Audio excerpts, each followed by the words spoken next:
Ito po, manatili po tayong anak tayo sa mandali.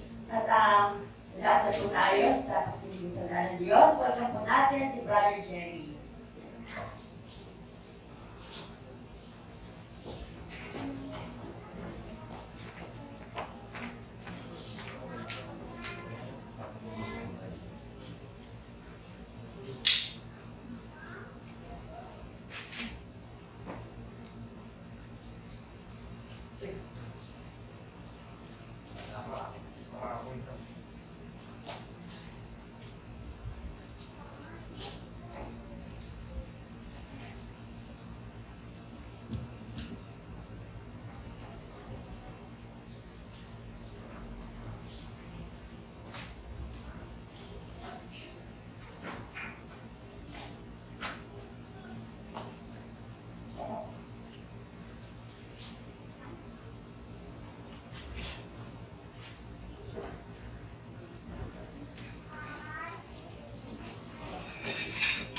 Amen. Thank you, Lord.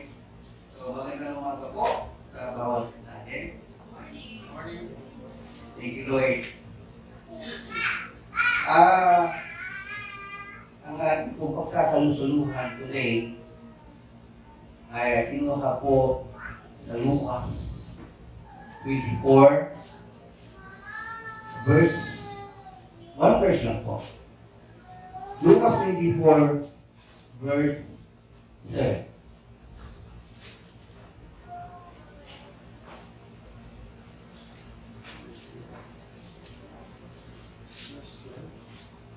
Verse 7. Amen. Basahin ko po.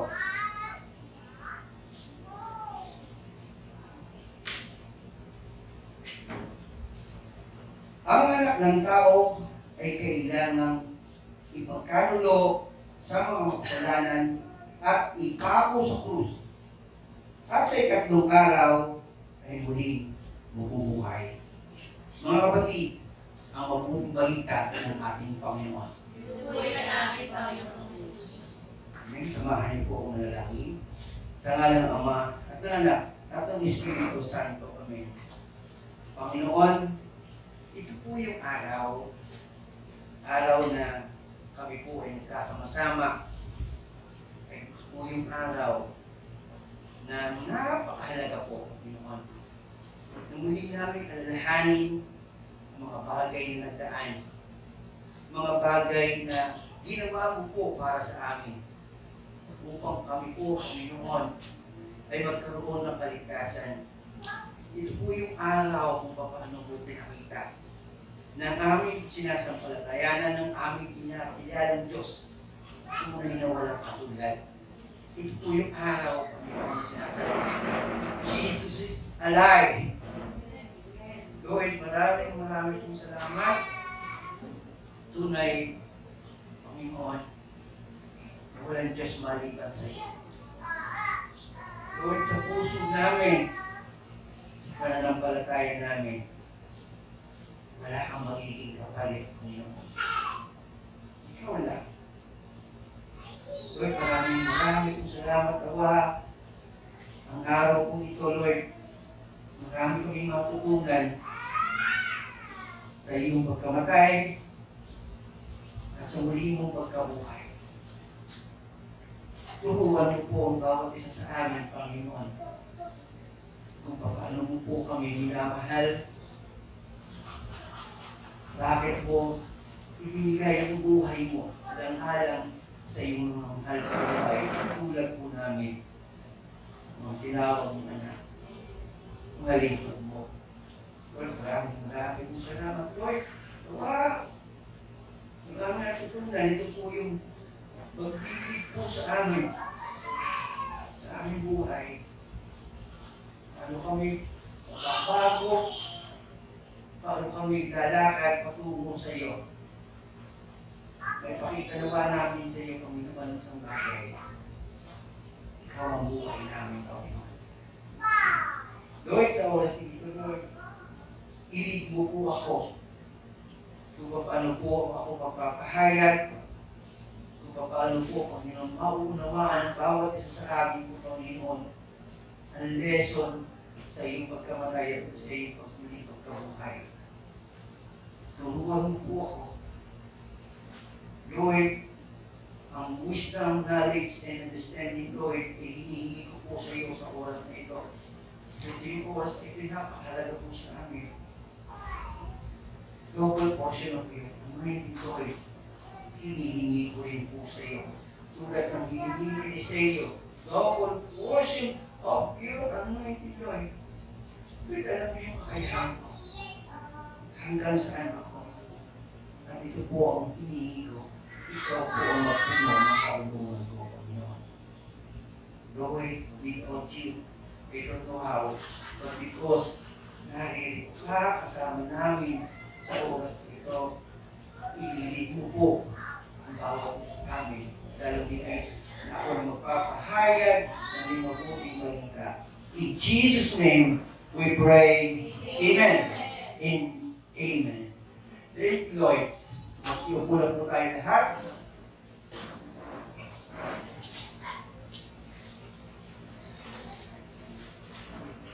So, ito po yung salita ng Panginoon. Nagpapaalala sa atin kung paano tayo tinubos ng ating Panginoon. Kung paano na sinasabi na hindi kayang talunin ang Diyos na ating pinaglilingkuran at kinikilala. So mga kapatid, kung ating susuriin ang tunay at napakalagang kapahayagan sa Biblia, ito ang kapahayagan about Jesus' death and also about Jesus' resurrection. So, alam niyo po,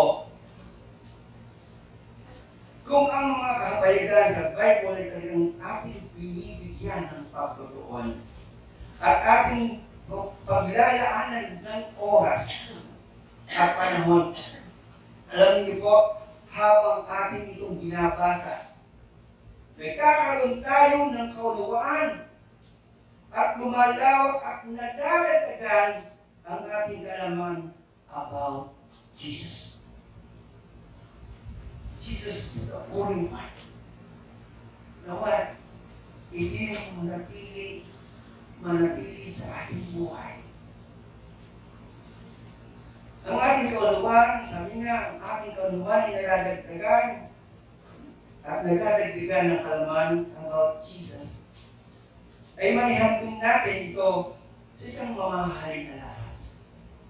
Alam nyo, sabi nga, pwede na iniyahan tulad natin sa akin, talagang maihantulad ko yung karunungan na nadadagdag sa akin. Maihantulad ko ito sa isang mamahalin na lahas na habang aking sinusuri, ang dami-dami natin-discover mga kaunawaan, mga revelation, and many more beautiful lessons about Jesus. Mostly about His death and now His resurrection.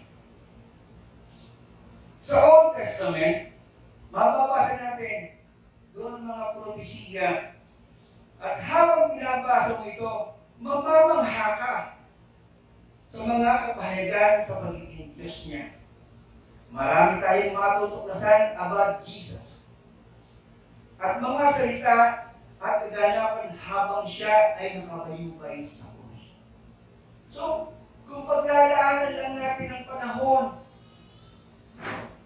yung Bible na nahahawak nyo, maraming madadagdag. Ako sabi ko nga, ang daming naunawaan. Ang hirap tumayo. Ang hirap tumayo dito, magpahayag ng mabuting balita ng Panginoon kung hindi ko nabubuklat, hindi ko nababasa yung Bible na natutuon yung kapahayagan ng ating Panginoon. Paano ba siya nagbuwis ng buhay? Paano niya tayo tinubos? Paano niya ibinigay ang buhay alang-alang sa atin? Dahil pagmamahal ng Panginoon na hindi natin kayang pantayan. No one, kahit pa sabihin, tayo nga yung pinakatanyan, hindi pa rin kaya. Ang Lord na. ang Diyos na nagbuwis ng buhay para sa atin. Kaya nga, na habang binubulay-bulay mo ang kapayagan sa panahon na siya'y nakabayubay sa krus, lalong higit pag sinabi rito, because of us, kaya siya'y natako sa krus. Alam niyo, parang tinutusok ang aking puso. Nagkakaroon tayo ng kabigatan at pagtatanong sa ating sarili. Yun nga habang yung passion of Christ, passion of cross, passion of Christ, talagang papanukotin ninyo, talagang yung isa sa puso nyo, ang dami yung mararamdaman, mararanasan. Makikita niyo yung mga mali natin sa buhay.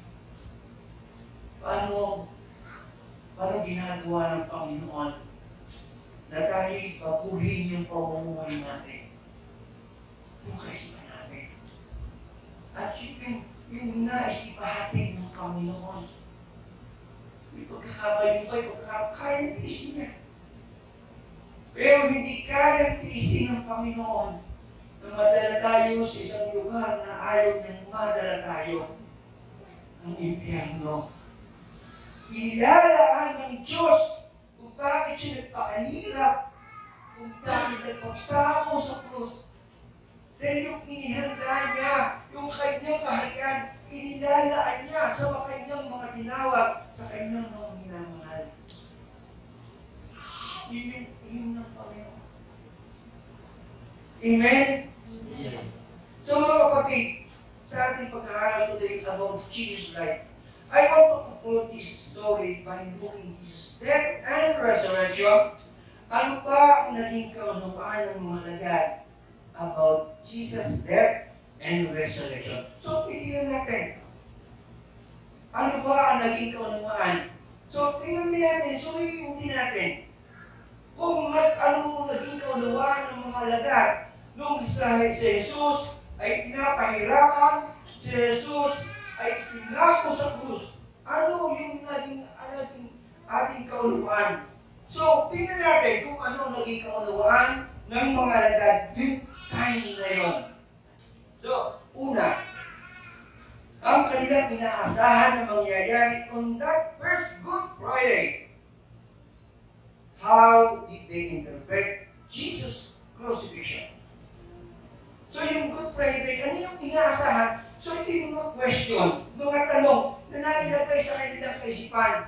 Dahil yung mga lagad, alam nyo, talagang kung paano yung kasama ni Jesus ang mga lagad, natutuon yung simpatiya, natutuon yung pananampalataya ng mga lagad kay Jesucristo.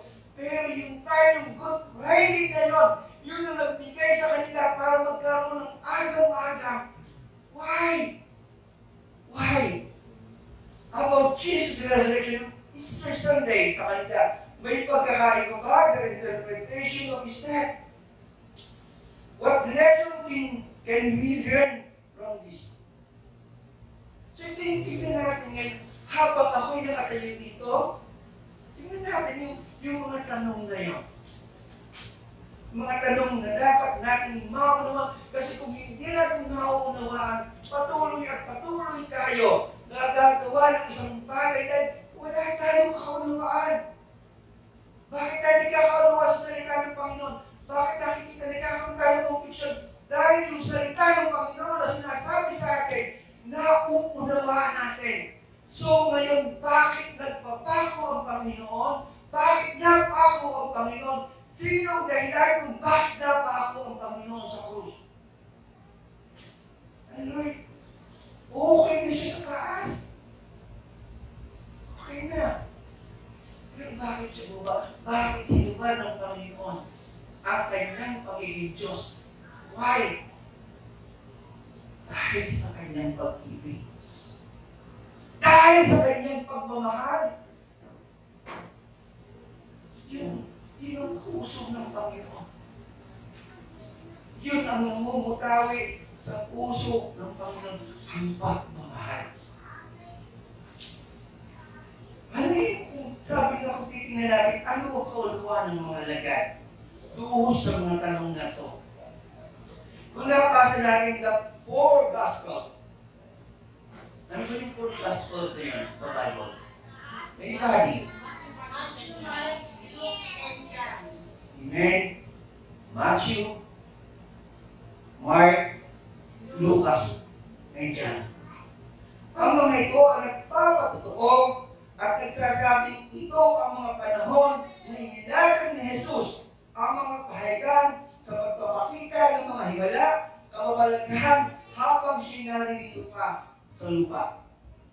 So, makikita ninyo, kung mapapasa nyo, hindi po pwedeng kung gusto lamang natin magbasa. Kasi hindi nyo makikita yung mga kapahayagan. Paano ba ang ginawa ng Panginoon? Ano ba yung ginawa ng Panginoon? Ang Lord ba nagpunta lang dito? Para lang mamasyal? Para lamang pumunta mag-swimming? No. Mayroon siyang dahilan. Mayroon siyang mabigat na dahilan kung bakit siya bumaba dito sa lupa. So, mababasa natin ito sa four Gospels na yan. At sa apat na Gospel na ito, you will discover a very clear progression, yung pagkakasunod-sunod na kaganapan sa pagkakaunawa ng mga lagang disciples perspective. So, ano itong mga yon?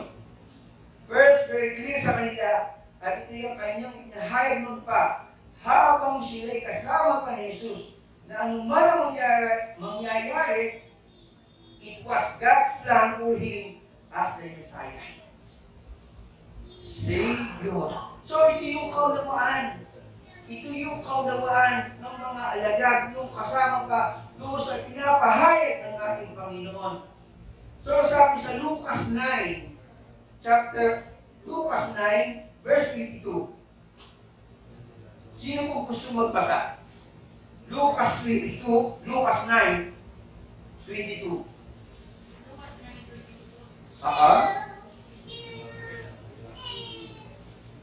Kasi, pagbigyan natin yung araw na ito, i-focus natin. Kasi napakahalaga yung araw na ito.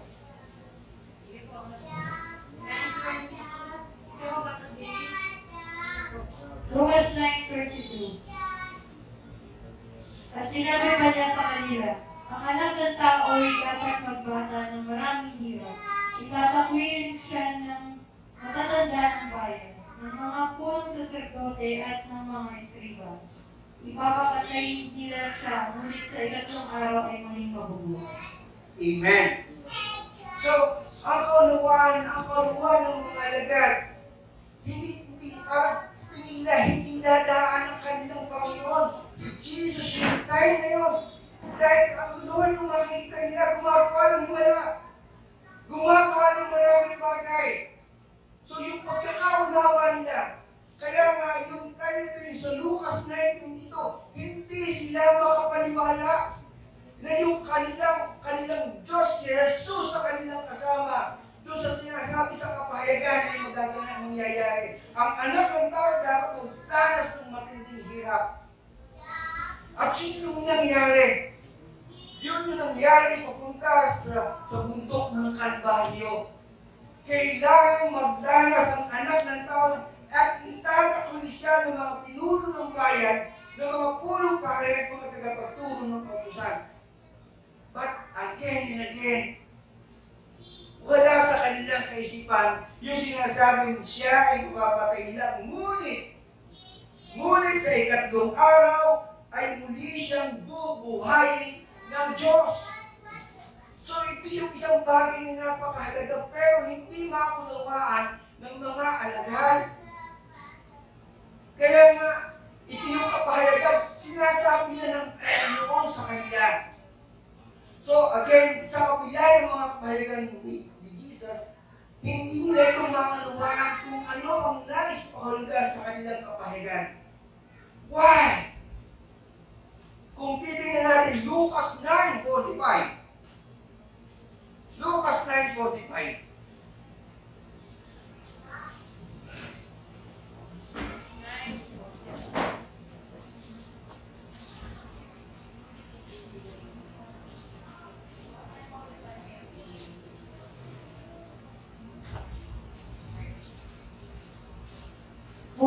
hindi nila ito naunawaan. Pagkat inilingid ito sa kanila, nangangambala na silang magtanong sa kanya kung ano ang ibig sabihin niya. Amen? Yun ang dahilan kung bakit yung kapahayagan ng Panginoon hindi agad nila maunawaan. Dahil sinabi sa Lucas 9:45, ngunit hindi nila ito maunawaan sapagkat inilihim sa kanila ang kahulugan nito. Inilihim ang kahulugan. Sometimes, pagka tayo, tandaan natin, kapag wala tayong relasyon sa Panginoon, ang hirap maunawaan ang kapahayagan ng Panginoon. Ang hirap pag hindi tayo lumalapit sa ating Panginoon. Mahirap pag hindi natin isinosurrender ang ating buhay sa Panginoon. Hindi natin maintindihan ang kahulugan na tayo dumadaan sa pagsubok ng buhay. Bakit dumadaan tayo sa maraming bagay na hindi natin gusto, pero kailangan dumaan tayo sa mga pagsubok ng buhay. So, ito yung sinasabi sa atin ng ating Panginoon. So, sa kapahayagan sa Old Testament, sa mga alagad, ang kanilang pagkakaunawa tungkol sa isang pagiging hari. Kapag sinabing isang hari, ano yung pagkakaunawa? May kaunawaan ang mga alagad sa atin. Kung tatanungin ko kayo, pag sinabing isang hari, ano yung pagkakaunawa ninyo? Pag sinabing hari, powerful. Pag sinabing hari,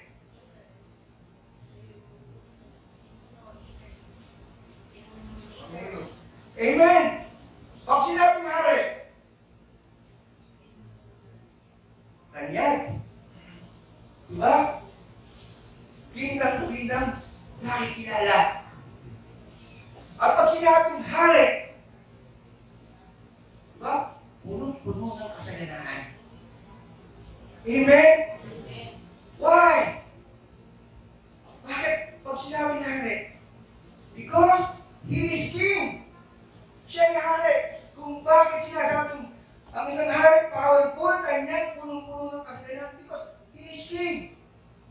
So, yun ang pagkakaunawa ng mga alagad. Powerful, kanya at punong-puno ng kasaganaan. Dahil yung kinikilala ng Diyos ay hari. So, ito yung kaunawa nila kay Jesus. Akala nila ganun pagka isang hari. So, pero, nung time na yun, when Jesus arrested, eto na yung isang bagay kung bakit nagkaroon ng pagkarito ang mga alagad. When Jesus was arrested, condemned, and then crucified, at dito ang mga alagad ni Jesus ay nagkawatak-watak dahil hindi nila inaasahan na ang itinuturing nila isang hari na kanilang nilagilikuran ay pahihirapan at pagkatapos ipapako sa krus. So yun yung pagkakaunawa nila. Kaya nagkaroon sila ng pagkarito kung bakit yung hari na sinasabi nilang powerful, kaya nakakagawa pa yun ng himala. Yung patay na bumubuhay. 5,000. Walang makakapero na gawain pakainin ang 5,000. Pero bakit ganon? Bakit ganon? Hindi mapagawa ng Jesus nung time na yon yung magpapahirap sa kanila. Kayang hadlangan ng Panginoon. Pero hindi nga maunawaan agad ng mga alagad. Dahil din nga sinasabi, sapagkat inilihim sa kanila ang kahulugan. Dito, bakit ang Panginoong Jesus ay dumadaan sa paghihirap?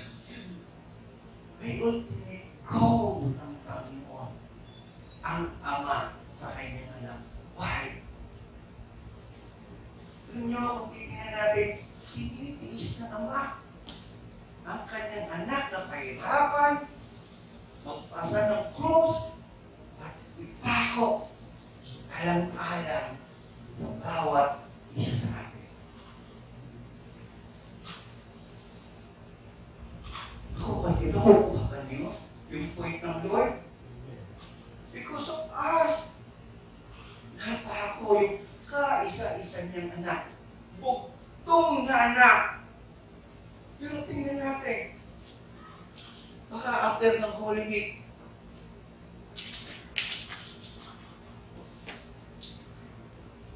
balik tayo. Kailangan nagpapatuloy tayo. Lagi natin inaalala because of me. Napako ang Diyos. Because of me, nagdanas ng hirap ang Panginoon. Amen?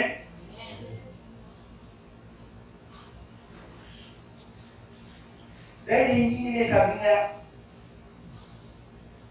at dahil sa kanilang nasaksihan, nagkaroon sila ng pagkalito sa kanilang pagkakakilala. Tunay ba Jesus is our Savior? Yun yung tanong nila. Tunay ba nung nakapako ang ating Panginoon, nung pinapahirapan natin doon nung agaw-agaw nila, ito ba yung tagapagligtas or they're our Savior? Sana sabi niya. Tingnan natin yung Lucas 24. Lucas 24, para makita natin yung pagkakasunod-sunod. Lucas 24, verse 19, up to 21. Ito yung isang bagay na, bakit gano'n? Bakit yung hari, tinuturing namin hari, bakit nakapako ngayon doon? Tinutusok, pinaiinom ng suka na hindi nakapako. Lucas 24, 19 to 21. Eh, hindi ba, kung nakita para makapag po tayo, kapag tayo kinakausap ng Panginoon, huwag tayong tumigil. Pag sinasabi mo, basahin yung agad. Lucas 24 verse 19 to 21. Anong mga bagay? Tanong niya at sumagot sila. Tungkol kay Jesus na taga Nazaret, isang propeta makapangyarihan sa gawa at salita, maging sa harapan ng Diyos at ng mga tao. Isinagdal siya ng aming mga punong saserdote at mga pinuno upang mahatulang mamatay at siya ipinako sa krus. Siya pa naman ang inaasahan naming magpapalaya sa Israel. Hindi lamang yan, tatlong araw na ngayon, mula nang mangyari ito. Amen? So, yun nalilito. Yun lang nalilito. Yung tinuturing nilang hari, kasi natin nga dito sa 21, siya pa naman ang inaasahan namin magpapalaya sa Israel. Hindi lamang yan. So, ano yung susunod? Ikatlong araw na ngayon, mula nang mangyari ito. So, hindi nila maaalala anong sabi ng Panginoon sa kanyang kapahayagan noon kung nabubuhay magkasama. Sa ikatlong araw, mabubuhay na magmuli. So, hindi nagsik-in sa mga alagad yun. Kaya yung katanungan, sayang siya pa naman. Bakit nagkaganon? Lahat katanungan, lahat confusion sa kanila na hindi nila kayang masagot. Kaya nga, doon sa ikatlong araw na ngayong mula naman, sana excited sila. Kung nagsikin sa kanila yung sinabi ng Panginoon, ngunit sa ikatlong araw, muling mabubuhay, Resurrection Day. Hindi nila nagsikin sa kanila yon. Dahil sa pagkakapango ni Jesus sa krus, para sa mga parang gumuho. Kaya ito kanilang parang gumuho ang kanilang pag-asa. Umasa sila na si Jesus ay kanilang tagapagligtas at magpapalaya sa bayang Israel. Ang hindi na pagkakaunawa sa payagan ni Jesus nung isang kasama pa. At sinabi niya rito, sa ikatlong araw, muli itong mabubuhay. At the third day, after his death, muli siyang mabubuhay. Sa kabilang banda, may ilang kababaihan ang nagpunta sa libingan. Ito na yung pangatlong araw. Ito yung pangatlong araw na sinasabi sa pahayagan. At the third day, siya'y muling mabubuhay. Kaya doon sa pangatlong araw na yon, may mga kababaihan na nagpunta sa libingan at doon nasaksihan nila na wala sa libingan si Jesus at habang sila'y na naroon sa libingan, doon nagpakita ang mga anghel. At sinabi sa kanila ng anghel, Jesus, He was risen. Nabuhay na muli ang ating Panginoon. Ito yung binalita ng anghel sa mga kababayan. At pagkasabi, agad silang umalis at ibinalita ng mga babae ang kanilang nasaksihan at sinabi sa kanila ng anghel, Jesus ay muling nabuhay. Jesus is risen. Ngunit ang pagbalitang iyon sa mga apostoles para sa kanila, ito'y isang kahibangan. Kasi nga, ang inaasahan nila na yung magbibigay sa kanila, magliligtas sila, magpapalaya sa bayan ng Israel, nakapako, talagang pinatungan pa. Naalala niyo yung yung second last word. Yung ating ginawa ng mukhang gold first week. So again, ano sa mga sinasabi ng mga alagad? Sa kanya isang kahibangan. Lucas 24, verse 11.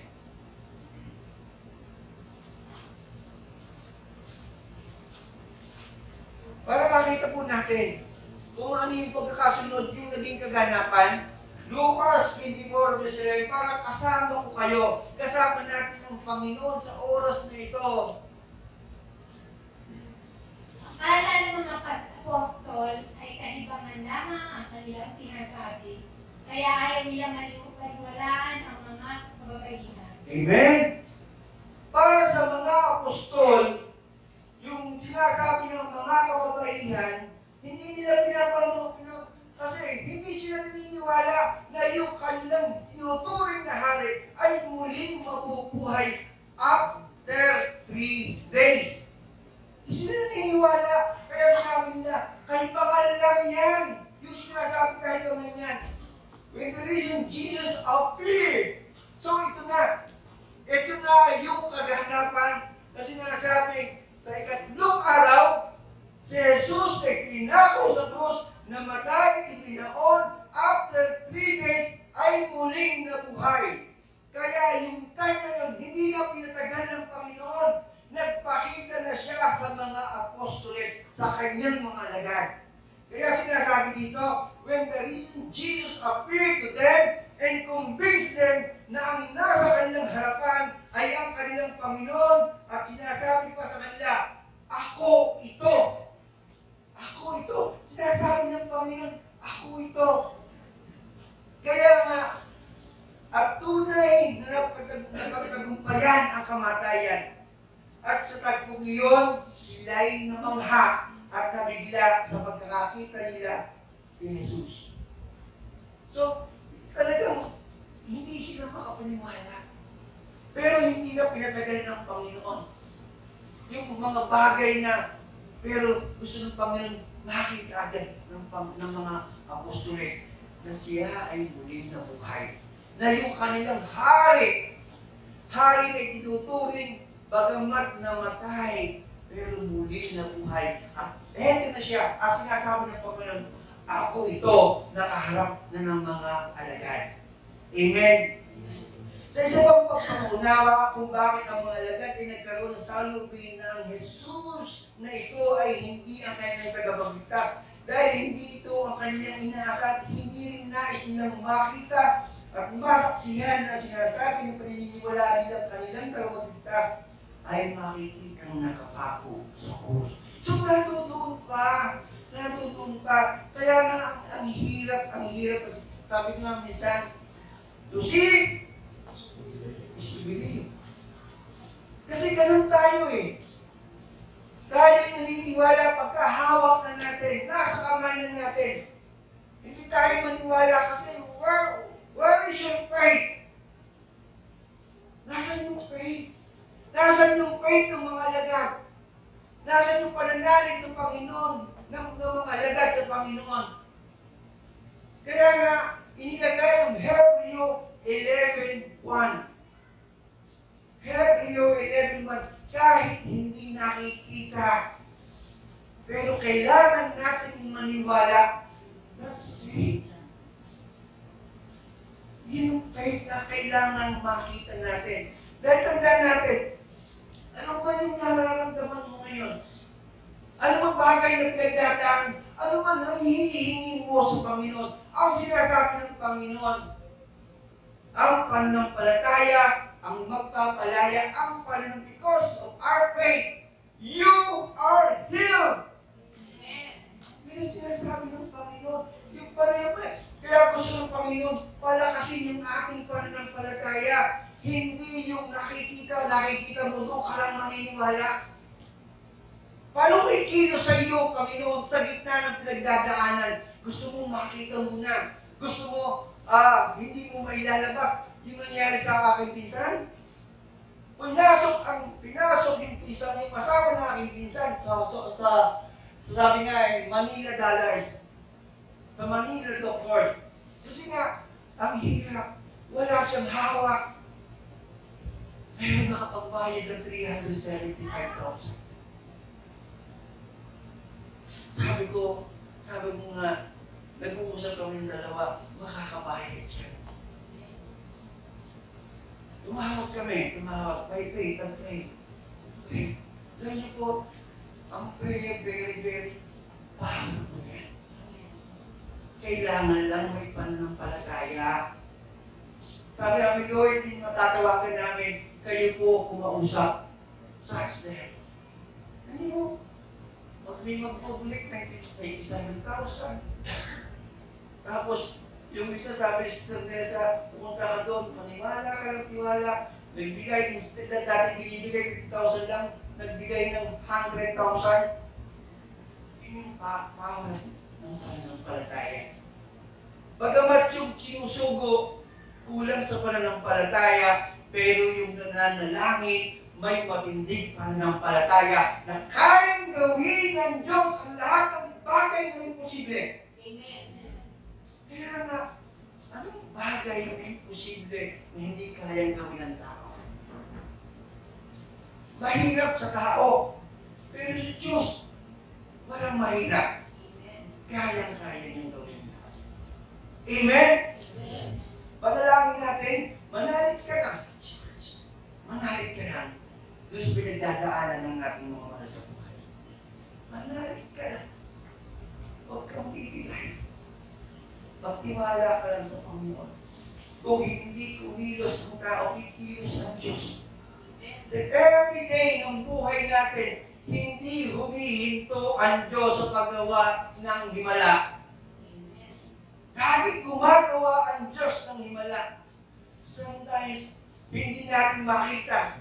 Pero, yung pala, hindi kailangan yung kagalingan sa pisikal. Pero kung nais na binibigyan ng Panginoon, kagalingan muna sa espiritual.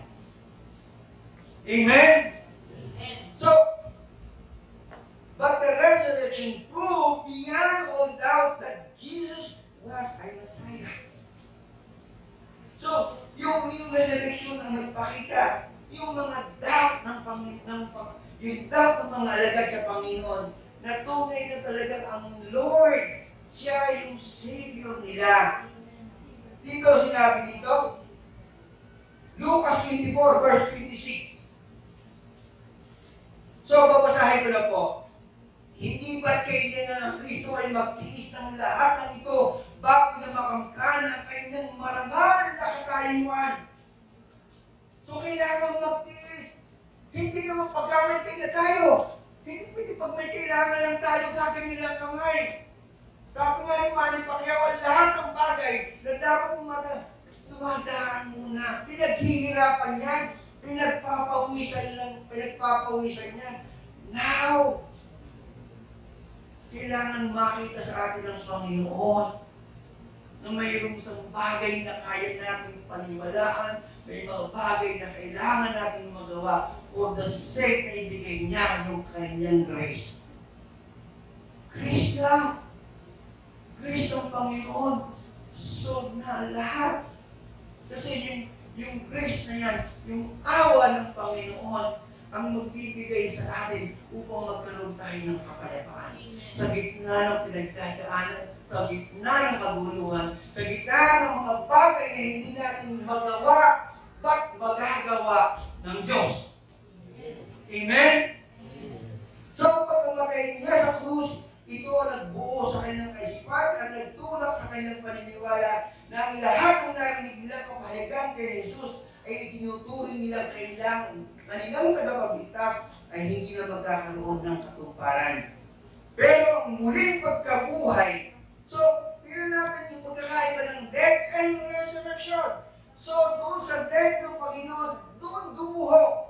Pero yung resurrection, ang muling pagkabuhay, ito ang nagbigay ng encouragement sa mga alagad upang doon sa kapahayagang kanilang narinig, dapat nilang paniwalaan. Resurrection ng ating Panginoon. Jesus buhat sa kamatayan, ito ang nagbabago sa kanilang paniniwala at maling kaisipan. The resurrection proved just the opposite, that God's plan had been fulfilled by Jesus' death. Kailangan munang mamatay ang Panginoon. Kasi kailangan munang mag-submit ng Panginoon. Parang kailangan munang para malalaman na ikaw yung nakapasa.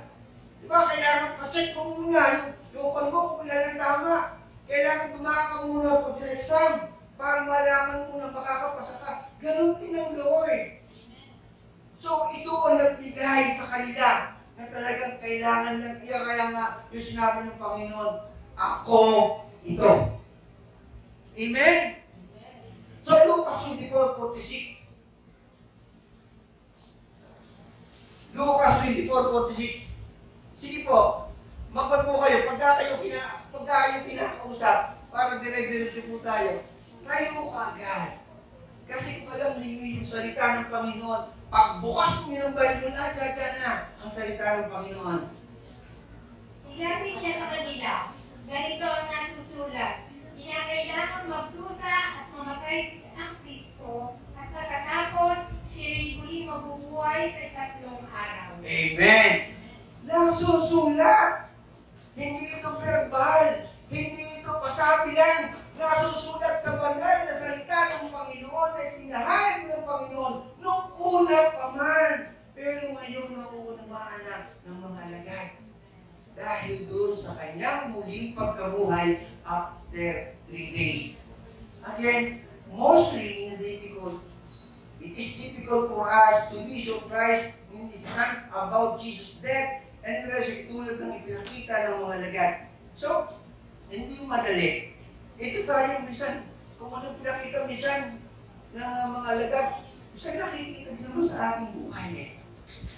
Minsan natutuwa din tayo, anong pagkakaiba? Pagka ikaw ay labis na natutuwa, ang hirap mong paniwalaan ng isang bagay. Minsan nasa sa harap mo na, ito ba talaga? Ito ba talaga? Kaya nga tayo minsan, hindi na iba sa kanila, when it comes sa ating pananampalataya at paniniwala. Alam niyo kung bakit sabi dito? Mostly, sa mga non-believer, ano minsan ang ating narinig sa kanila? So, makikita niyo yung pagkakaiba ng non-believer at saka believer. Sa non-believer, minsan sinasabi, of course, Jesus had to die for our sin. Parang wala. Parang sinasambit lang. Parang, of course, siyempre kailangan pakainin ako dahil tatay ko siya. Siyempre kailangan magluto kasi gutom na kami. So parang ganun. Pero ganun ang pagkakagawa ng mga non-believer sa Panginoong Jesus. Of course! Dapat talaga. Pero hindi nila nauunawaan bakit napako sa krus. Dahil sa ating pagkakasala, may participation tayo. May bagay tayong naiambang bakit nagkakagilan na nangyari sa Panginoon yun. Of course, Jesus had to be raised from the dead after He paid for our sin. So, yung mga sinasambit, of course, Good Friday was buried by Easter Sunday. Isa po pa rin tayo, of course. Para siyempre, di Sabado ko, di bukas ito. Yung ganun tayo eh. Pero, pagka tayo hinubog ng Panginoon, hinulma ng Panginoon ayon sa kanyang mga salita, nababago yung ating pamumuhay, nababago yung ating paano tayo nagsasalita, paano tayo nag-iisip, nababago ang lahat ng ito. Nagagawa natin. Why? Because of the Holy Spirit. Tinutulungan tayo. Nagkakaroon tayo ng conviction. Kapag wala tayong conviction, magtanong-tanong tayo. Baka hindi tayo namumuhay ayon sa ninanais ng Panginoon. Amen? Mga kapatid, tandaan natin, the death and resurrection of Jesus is the way God to save us. And because sa ating mga kasalanan, may isang mapagmahal, may isang dakilang Diyos na nag-alay ng kanyang buhay. At dahil sa kanya, pinatawad ang ating mga kasalanan, binigyan ng direksyon ang ating buhay. Dati walang direksyon yung buhay ko. Alam ko, my Lord. Alam ko, my Lord.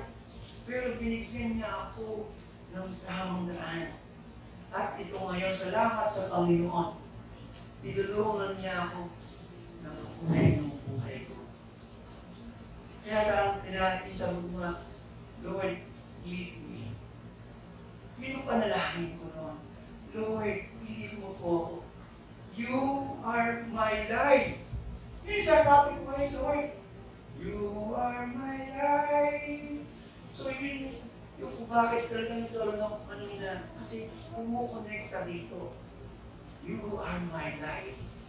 Not like before. I don't know who you are. But right now, I know who you are, Lord. Sinasabi mo na, you are my Lord and my God. Amen? Amen. So, tandaan natin, ang presensya at pagkilos ng Diyos sa ating buhay ay lalong nahayag kapag tayo nagkakaroon ng kahinaan. So, talagang mararanasan naman ninyo yan eh. Ang mahalaga, narito tayo sa gawain.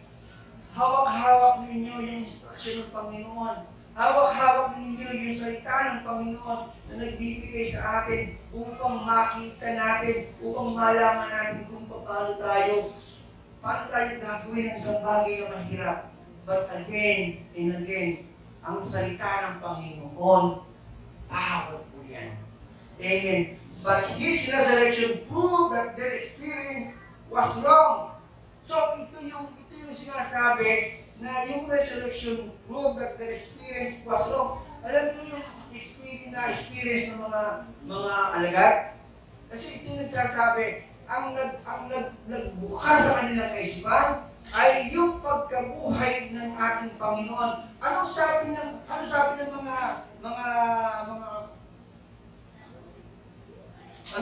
mga alagad?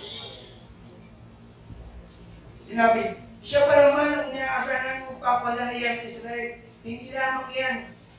So, yun ang inaasahan. Gumuho. Dahil ito sa nakita niya, na-experience niya na yung hari na sinabing powerful, tanyag, punong-puno ng kasaganan, he is king. Dahil ito sa pagkamatay, gumuho yung experience ko nila, naranasan nila. Pero sinasabing dito, sa pagkabuhay, yun ang nagbukas sa kanilang kaisipan, sa kanilang pagkaunawa, na tunay na ang Diyos ay namatay at muling nabuhay after 3 days. Amen? Amen. Sabi sa Lucas 24:26, hindi, basa na natin po yun.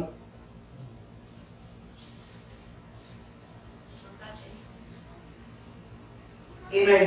Dahil sa pagkakataong yun, doon siya, ang ating Panginoon, ay nakipagpuno upang makamtan natin ang kapatawaran ng ating mga kasalanan. At doon din niya ipinagsak ang diablo. Doon sa resurrection, nagtagumpay ang Panginoon.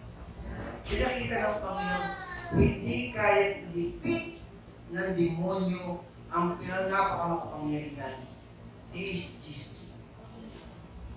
Siya yung ating Diyos na makapangyarihan. Amen? Amen. At dito pinaunawa ng Panginoon Jesus na sa mga apostoles, their mistake was trusting their experience instead of Jesus' word. So dito pinaunawa ng Panginoon.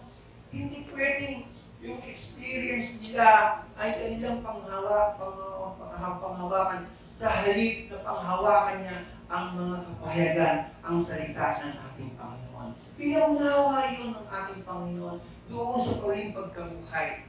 At pinaunawa dito, hindi sinabi na walang halaga ang naranasan natin, mostly in our spiritual experience.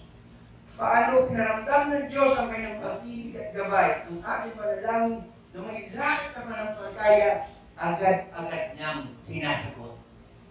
He is answering God. Kahit tayo dumaan sa mabigat na pagsubok, naroon ang ating kagalakan dahil nararamdaman natin ang kapayapaan at higit sa lahat, may pag-asa. May pag-asa. All of this is good and healthy because that is the fruit of God's Spirit. The point kung feeling natin, hindi natin siya naranasan sa ating buhay, something is wrong. So kailangan natin suriin. Kaya nga minsan, evaluate natin ang buhay natin. Yung kapamumuhay natin. Suriin natin. Bakit ganito yung buhay ko? Bakit lagi nang may kaguluhan? Bakit may mga bagay na parang adyan na lang? Isang hakbang na lang? Parang isa sinasabi na, pera ka, naging batuta. No. Mayroon isang bagay. Ano yung tunay na relasyon natin sa Panginoon? Ano ba yung tunay na pagkakakilala natin sa Panginoon? Dahil ba ay nagbago? Dahil ba ay nagpabago? Dahil sinurrender ba natin sa Panginoon ang ating mga sarili-sarili? So, i-evaluate natin, suriin natin. Baka until now, may mga kulang pa. May mga bagay na hinihingi sa atin ng Panginoon dahil ayaw mo pang isurrender. Sabi mo baka bukas na lang po, Lord. Bukas na po ako magbabago. Tomorrow is not promised. But today is yours. Gawin mo to dahil hindi natin alam. Sabi nga ng Panginoon, no assurance sa araw ng bukas. Hindi natin alam kung magigising pa. Eh, salamat sa Panginoon, nagising tayo maninong umaga, narinig ko ngayon, nagkasama-sama. That is grace. That is mercy ng ating Panginoon. Kaya nga, habang may pagkakataon, suriin natin ang sarili natin. Kung nangungusap sa atin sa oras na ito, Panginoon, this is the time to say, Lord, I'm ready to do your will. Amen. So, kunti na lang po ito. Ba't sa buhay nakarating tayo ng spiritual darkness and light tulad ng naranasan ng mga apostoles? So, yun yung mga naranasan natin. Kaya naman, pag humarap na tayo sa ganitong sitwasyon, we tempted to trust our experience. So, tinitingnan natin. Ay, hindi sabi lang minsan, ay, yung naranasan ko yung tama kasi naranasan ko yan. Pero, may mga pagkakataon sa buhay natin na hindi natin tayo paghawakan. Paghawakan natin ang pagtitiwala sa Panginoon. At iniisip natin, God is absent and inactive. And sometimes are afraid and nadamay parang piling natin, useless lang ang ating pananampalataya sa Diyos. Yun ang naranasan ng mga alagad nung nakapako ang Panginoon sa krus. Walang magagawa ang Diyos kasi patay. Useless. Nakapako ang kamay, mga kamay, ang paa, tinitingala, nakapako at tubuan. Para piling natin, walang magagawa ang Diyos. But again and again, President Pro, pinakita ng Panginoon yung muling pagkabuhay ng Panginoon. Mga kapatid, sa ating pagtatapos, isa lang ang nais ng paunawa ng ating pag-aaral today. Patuloy tayong manalig, magtiwala at patuloy tayong magpasa ng kanyang mga salita. Marami tayong mapupulot ng magagandang katuruan at aral na galing sa kanya. At sa unang Korinto 1:18, this is the last verse. Christopher, basahin mo yung unang Korinto chapter 1, verse 18.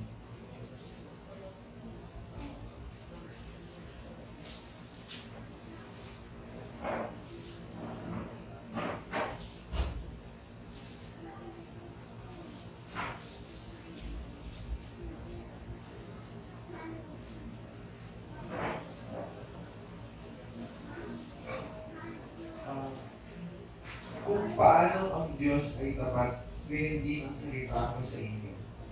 Nangalo. First Corinto, chapter 1, verse 18.